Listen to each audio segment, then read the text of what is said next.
Hello my dear kids, कैसे हैं आप सब। बहुत अच्छे से होंगे ना। पिछले वीडियो में जो पढ़ा था समझ में आया था। उम्मीद करते हैं कि सेकेंड चैप्टर आपको बहुत अच्छे से समझ में आया होगा। अब हम लोग थर्ड चैप्टर की बात करते हैं। ठीक, थर्ड चैप्टर हमारा कौन सा है? Atom and molecules. क्या है बेटा? एटम एंड मॉलिक्यूल्स है। मतलब कि एटम्स को जो हम लोगों ने नेक्स्ट चैप्टर में, मतलब आप बोल सॉरी प्रीवियस चैप्टर में, सेकेंड चैप्टर में जो थोड़ा बहुत जाना था, अब उसको हम लोग बहुत अच्छे से समझेंगे कि एटम्स एंड मॉलिक्यूल होता क्या है। तो चैप्टर का नाम क्या है बेटा? एटम। चैप्टर का नाम है एटम। और क्या है बेटा?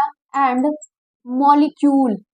एटम एंड मॉलिक्यूल है। ठीक है, यहाँ पे क्या हो जाएगा? मॉलिक्यूल होता है।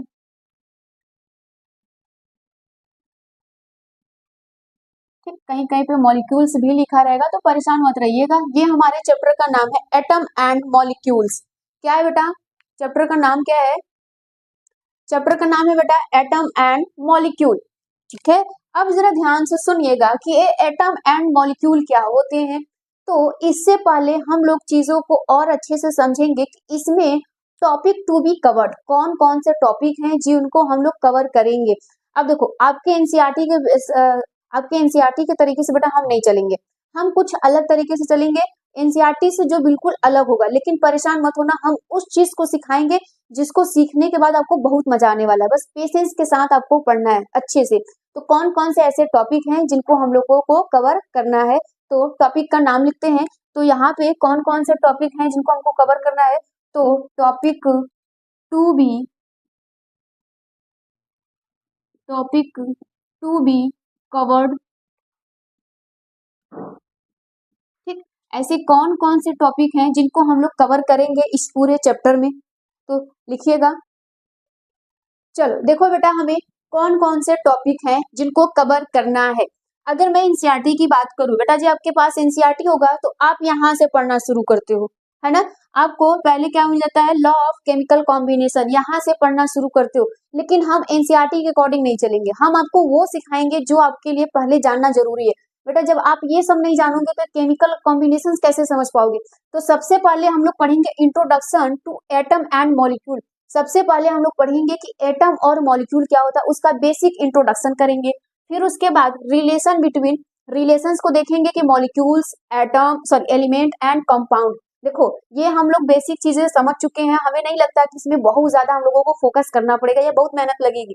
लेकिन हम जिस प्रकार से पढ़ाएंगे आपको एकदम आसान तरीके से समझ में आ जाएगा। ठीक है, फिर हम लोग सीखेंगे बेटा एटॉमिक नंबर, इसको रिप्रेजेंट किससे करते हैं? जेड से। फिर मास नंबर हम लोग करेंगे, यहाँ पे एटॉमिक मास भी कह सकते हो, तो ए से रिप्रेजेंट करते हैं। फिर उसके बाद बोर बरी रूल कर पढ़ेंगे, बैलेंसी क्या होती है, आयंस को पढ़ेंगे। फिर उसके बाद केमिकल फॉर्मूला सीखेंगे। भैया जब हम केमिकल फॉर्मूला सीखेंगे तभी तो केमिकल कॉम्बिनेशन सीख पाएंगे। जब हमें यही सब नहीं पता होगा तो हम इसको कैसे सीखेंगे? फिर relative atomic molecular and formula unit mass, इसको भी कवर करेंगे। फिर लॉ ऑफ केमिकल कॉम्बिनेशन, फिर सबका favourite Dalton's atomic theory and drawback, जो हर बार एग्जाम में पूछा जाता है। तो ये सारे इतने टॉपिक हैं जिनको हम लोग कवर करेंगे। अगर आपको लगता है कुछ नोट करने लायक है तो आप चीजों को नोट भी कर सकते हैं यहाँ से। इसको नोट कर लो यहाँ से। चलो अब हम लोग अपने टॉपिक की तरफ आगे बढ़ते हैं। तो टॉपिक में क्या पहला क्या था बेटा? यहाँ पर था introduction to atom and molecule. यहाँ पर क्या था? Introduction to atom and molecule. ठीक, इसको हम लोगों को कवर करना है। आज हम लोग सीखते हैं कि एटम एटम क्या है ना। समझते हैं कि एटम एटम क्या होता है। इसको एटम एटम तो हम लोग सीखे थे कि एटम्स होते क्या हैं। तो हम इसकी बात करें, जो हम लोग टॉम एंड जेरी को देखते हैं ना, ये कार्टून होता है टॉम और जेरी। तो यहाँ पर मान लीजिए कि हमने ए लगा दिया और यहाँ पे हमने एक सुंदर सा अपना टॉम बना दिया। तो ये यहाँ से एटम हो गया क्या? तो यहाँ पे टॉम, है ना। तो यहाँ से मिलके हो गया ये एटम। ये क्या है मैम? ये तो सुंदर सा बालक या कन्या हो गई। ठीक है, चलो अब इसको हम लोग सीखते हैं कि यहाँ से कैसे आया। ये यहाँ से नहीं आया बेटा। अब हम लोग सीखते हैं, ये मैं बस बता रही थी, जो हम लोग कार्टून देखते हैं टॉम एंड जेरी का, क्या वहां से आया क्या? नहीं। अब हम लोग सीखेंगे कि एटम आया कहाँ से। किसने इसको देखा, किसने इसको बताया, इसके बारे में हम ध्यान से सीखेंगे। तो अगर मैं बात करूं यहाँ पर एटम की बेसिक इंट्रोडक्शन, है ना, बेसिक इंट्रोडक्शन की अगर हम लोग बात करें, चलो बेसिक इंट्रोडक्शन, यहाँ पे बेसिक इंट्रोडक्शन, ये गड़बड़ हो गया है क्या बेटा, यहाँ पे बेसिक इंट्रोडक्शन होगा, ठीक, basic introduction,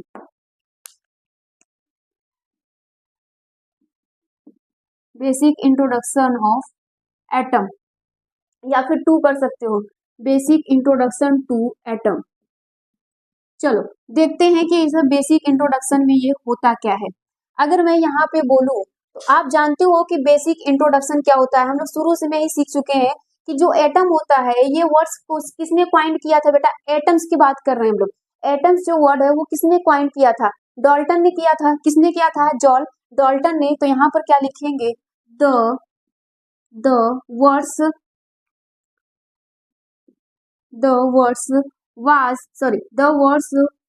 atom was coined by John, किसने किया था बेटा यहाँ पे, जॉन डाल्टन, ठीक, किसने किया था, John Dalton, which he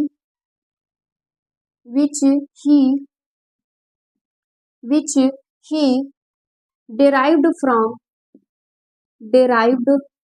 from किससे डिराइव किया था बेटा, derived from एटमॉस, किससे डिराइव किया था, derived from a Greek word Atmos. यहाँ पे किससे किया था बेटा, यहाँ पे एटमॉस से। ये सब हम लोग पिछले ही सीख चुके हैं। एटमॉस गिवेन बाई डेमोक्रिटस, किसने किया था बेटा यहाँ पे, डेमोक्रिटस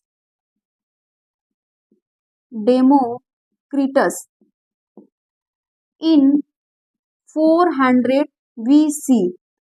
ये तो हम लोग बेसिक सी चीजों को सीखे थे। अगर मैं बात करूं तो यहाँ पर हम लोग सेकेंड चैप्टर में ही बेटा, अगर हम लोग बात करें तो सेकेंड चैप्टर में ही इसको हम लोगों ने सीखा था कि भैया जो एटम्स है ना, वो किसने किया था, यहाँ पे किसने क्वाइंट किया था, जॉन डाल्टन। जॉन डाल्टन को हम लोग क्या कहते हैं, जेडी, ठीक है, जेडी अंकल या जेडी भैया ने, ठीक है, यहाँ पे जेडी, ठीक, यहाँ पे इन्होंने किया था। और किससे ड्राइव किया था बेटा, एक ग्रीक वर्ड था एटमॉस, ये ग्रीक वर्ड था एटमॉस, जिसको किसने दिया था, डेमोक्रिटस ने दिया था। ये 400 साल पहले की बात हो रही है, ठीक, 400 साल पहले की डेमोक्रिटस ने एक आप वर्ड्स दिया था, मैटर का सबसे छोटा यूनिट निकाला, जिसका वर्ड्स क्या दिया था, एटमॉस दिया था। और उसी आइडिया से डाल्टन खुश होकर उसको क्या बताएं, एटम बताएं। क्या बताएं बेटा, एटम बताए थे। और इनको हम लोगों ने क्या कह दिया था बेटा, इस जो हमारे पास एटमॉस होता है। अच्छा इतना नोट कर लो, फिर लिखते हैं, पहले इतना नोट करो इसको। चलो आगे हम लोग देखते हैं। तो हम लोगों ने अभी क्या सीखा था कि एटमॉस कहाँ से आया था बेटा, इसको डेमोक्रिटस ने दिया था। किसने दिया था, डेमोक्रिटस, ठीक है, डेमोक्रिटस ने दिया था 400 BC। 400 BC में, ये बात समझ में आ रही है। अब डेमोक्रिटस से कौन प्रभावित हुए थे उनकी बातों से, जॉन डाल्टन ने। जेडी ने क्या बताया, इसी को एटमॉस को क्या कहा, एटम कहा। क्या कहा था बेटा, एटम्स कहा था। क्लियर हो रहा है कि नहीं। अब देखो, इसको हम लोग मॉलिक्यूल को कहते हैं बेटा, अणु कहते हैं, हिंदी में अणु कहते हैं, ध्यान समझना। और यहाँ पर एटम्स को हम लोग कहते हैं परमाणु। क्या कहते हैं, परमाणु, ध्यान समझना। मुझे हिंदी सिखाने से मतलब नहीं है, बस तुम्हें हम समझाना चाहते हैं। अब देखो यहाँ पर एटमॉस, ये सब चीजें हम लोग बेसिक पढ़ रहे हैं, जो हम लोगों ने बहुत पहले ही देख चुका था। तो हम लोग एटमॉस को क्या देखे थे बेटा, ये अनकटेबल है। क्या है, अनकटेबल है। और क्या है बेटा, अनडिवाइजिबल है। क्या है बेटा यहाँ पे, इनडिवाइजिबल है, इनडिवाइजिबल है। बात समझ में आ रही है कि नहीं। हम लोगों ने क्या बोला, डेमोक्रिटस ने कहा कि भैया जो ये एटमॉस है ना, ये अनकटेबल अनडिवाइडेबल है, मतलब इन्होंने बताया होगा। समझो एग्जाम्पल के तौर पर हम लोग समझते हैं। मान लीजिए हमारे पास एक ब्रेड है, ठीक है, ये हमारे पास एक ब्रेड हो गया सुंदर सा लाल कलर वाला, ठीक है, रेड कलर का ब्रेड है। अब देखो, अब यहाँ पर हुआ क्या होगा, इस ब्रेड को डिवाइड कर दो, इस ब्रेड को आपने क्या किया, डिवाइड कर दिया, तो बेटा यहाँ पर कुछ इस प्रकार से ब्रेड बन गए होंगे, ठीक है, दो पार्ट में। फिर क्या हुआ, इस ब्रेड को फिर डिवाइड कर दो, फिर से ये डिवाइड कर दिया तुमने, फिर ये बन गया होगा। हम इसके एक पार्ट को ले रहे हैं, अब यहाँ पर भी वैसा ही होगा, हम इसके एक पार्ट को, फिर इसको डिवाइड कर दो, फिर ये डिवाइड हुआ, फिर इसको डिवाइड कर दो, फिर इसको डिवाइड कर दो, डिवाइड कर दो, डिवाइड कर दो। एक टाइम ऐसा आएगा कि ये डिवाइड नहीं होगा, एक टाइम ये ऐसा आएगा बेटा, डिवाइड नहीं होगा, उस टाइम इनफाइनाइट टाइम हो सकता है। वो क्या हो सकता है बेटा, इनफाइनाइट टाइम हो सकता है। ये जरा ध्यान सुनना, ये हम किसकी बात कर रहे हैं, डेमोक्रिटस ने जो एटमॉस को बताया होगा। अनकटेबल और अनडिवाइजिबल का मतलब हम लोग समझा रहे हैं, सॉरी इनडिवाइजिबल के मतलब ही हम लोग समझा रहे हैं। सिंपल से तरीके समझना है कि हमारे पास कोई भी एक मैटर है, ठीक है, यहाँ पे ब्रेड का एग्जांपल, उसको छोटा करते जाओ करते जाओ, तुमने काटा उसको छोटा किया, फिर उसका एक पार्ट को छोटा करो, फिर उसके पार्ट को छोटा करो, छोटा करते करते करते बहुत सारा तुम छोटा करते जाओ, ठीक है। ये इनफाइनाइट टाइम हो सकता है बेटा कि एक टाइम ऐसा आएगा कि जो छोटा नहीं हो सकता, तो जब ये छोटा नहीं हुआ होगा और तो उसी को हम लोग क्या कर दिए, सॉरी उसी को डेमोक्रेटस ने क्या कहा, एटमॉस। तो डाल्टन के भी अंदर क्यूरियोसिटी होने लगी, डाल्टन्स ने भी कुछ खोजा, तो डाल्टन्स ने जब खोजा तो बताया कि भैया जिसको आप बोल रहे हैं कि वो कट नहीं रहा है, डिवाइड नहीं हो रहा है टाइम पर, हम उसी को कह रहे हैं एटम, इसी वर्ड से निकाला एटम, इसी वर्ड से इन्होंने क्या निकाला, डाल्टन ने, जेडी भैया ने क्या बताया बेटा, एटम्स को बताया था। अब जरा ध्यान सुनना कि इसके नीचे जो लाइन लिखी गई है ज्यादा इंपॉर्टेंट है, ये एनसीईआरटी में भी दिया है। The same ideas about indivisibility of matter, पदार्थ, हिंदी में क्या कहते हैं, मैटर को पदार्थ कहते हैं, वाज गिवन इंडियन फिलोसोफर महर्षि कनद, इन 600 है ना बेटा, यहाँ पे 600 BC, he called the indivisible particle of matter परमाणु। इन्होंने, जो महर्षि कंद थे बेटा, यहाँ पे हम लिख रहे हैं एम के से समझ जाइएगा, महर्षि, जो महर्षि कनद थे, ये क्या किए थे बेटा, 600 साल पहले की बात हो रही, मतलब ये डेमोक्रेसी से पहले 200 साल पहले इन्होंने इस बात को प्रूफ कर दिया था, इस बात को बता दिया था कि मैटर का जो सबसे छोटा पार्टिकल है, यहाँ पे जो पदार्थ का सबसे छोटा पार्टिकल है, उसको इन्होंने कह दिया परमाणु, लाइक एटम।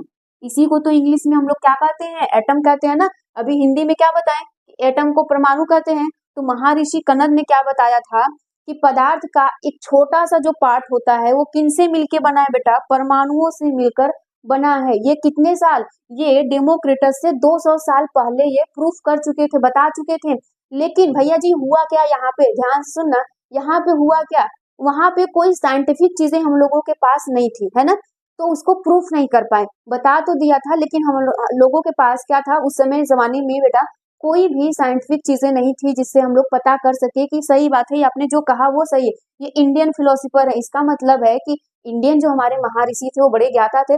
महर्षि मतलब फिलोसोफर का क्या मतलब है, ज्ञान बांटने वाला, दार्शनिक जिनको कहा जाता है। तो इन्होंने क्या किया, तो यहाँ पर याद रखिएगा कि ये जो इंडियन फिलोसोफर थे, इन्होंने सबसे पहले बेटा क्या बताया था, परमाणु के बारे में बोल दिया था। लेकिन उस टाइम साइंटिफिक चीजें नहीं थी, इसलिए प्रूफ नहीं हो पाया कि जो बात ये कह रहे हैं सही।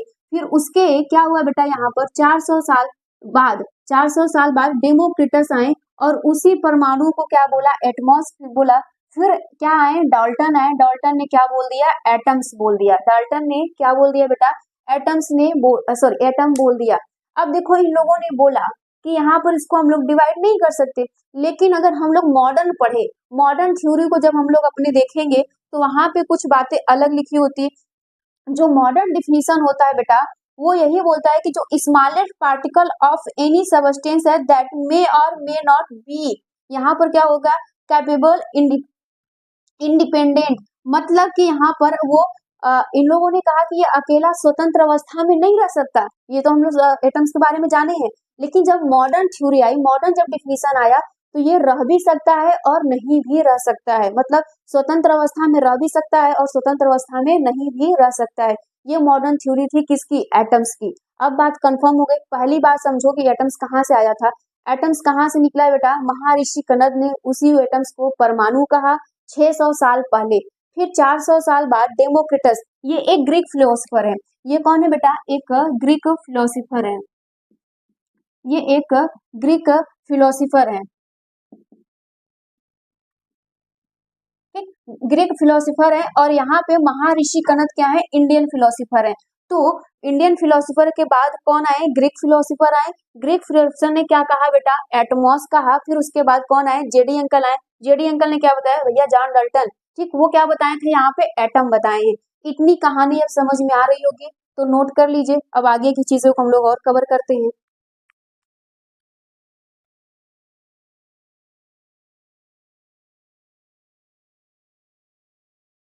यहाँ पर मॉडर्न थ्योरी रहा, ठीक है, लिखा गया है। मॉडर्न थ्योरी में क्या है? The modern definition of N atom is that is sorry, it is the smallest particle of any substance that may or may not be capable of independent exist। हो सकता है कि जो स्मॉलेस्ट पार्टिकल है, ठीक है, एटम्स का जो बेटा हम लोग smallest particle, atom is a small, that is smallest particle. Atom क्या है? एक स्मॉलेस्ट पार्टिकल है ऑफ एनी सबस्टेंस, किसी भी सबस्टेंस का स्मॉलेस्ट पार्टिकल क्या है? एटम है। और वो क्या हो सकता है बेटा? वो दैट मे और may not be capable independent, मतलब कि वो अकेले भी रह सकता है और अकेले नहीं भी रह सकता, मतलब अकेले भी रह सकता है, दुकेले भी रह सकता है। अकेले का मतलब अकेले भी रह सकता है, किसी और के साथ भी रह सकता है। ये कौन था बेटा? ये मॉडर्न डिफिनीशन है किसका? एटम्स की हम लोग बात कर रहे हैं, तो ये हमेशा याद रखिएगा। और वैसे हम लोग देखें तो हमेशा यही जानते हैं कि जो एटम होता है वो मतलब इंडिपेंडेंस नहीं रह सकता, लेकिन यहाँ पे मॉडर्न में देखा गया कि वो अकेले भी रह सकता है और अकेले नहीं भी रह सकता है। क्लियर हो पाया? अगर मैं आपसे एक क्वेश्चंस करूं, ठीक है, अगर मैं आपसे एक क्वेश्चंस करूं, do you think do you think do you think an atom an atom is indivisible या फिर इनडिजाइबल? ठीक, तो आंसर क्या होगा? यस या नो? जरा जल्दी से बताइएगा, यस और नो। तो क्या होगा? जल्दी बताओ। यहाँ पर आपके पास है do you think atom is indivisible, तो यहाँ पर क्या होगा? नो। ठीक है, क्या होगा? नो होगा। इस प्रकार से हम लोग ये समझते हैं। तो उम्मीद करते हैं कि ये सारी चीजें आपको समझ में आई होगी। इसके आगे नेक्स्ट वीडियो में हम लोग पढ़ेंगे, तो इतना नोट कर लीजिएगा, चीजों को समझते रहिएगा। कोई भी डाउट होगा तो कमेंट में जरूर बताइएगा। Thank you.